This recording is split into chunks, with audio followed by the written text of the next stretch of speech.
Vaina chuan guitar lesson thar kan zir hau lenga vaina kan zir hau le tur chu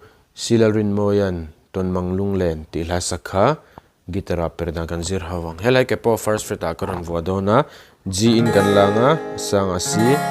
yama D minor a E minor A minor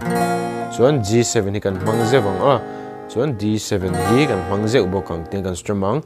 down down down up ti khan obul changa top thlinga kwal le ni mai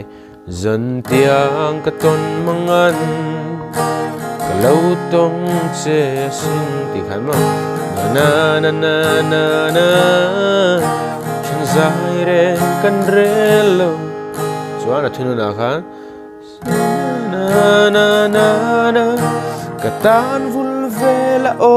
akhan down strum in vai khat cheu kan tiang a katan vulvela o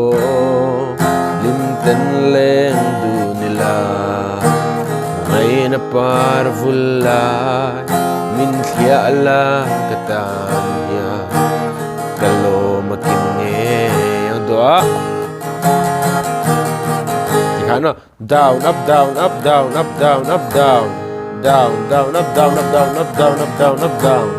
down down up tikana kalang oh lakar lakate khan kami strumming pechona khatle minoron danglam ve dawang alhanen karon play milenga lukda vinilo ngai thale don nya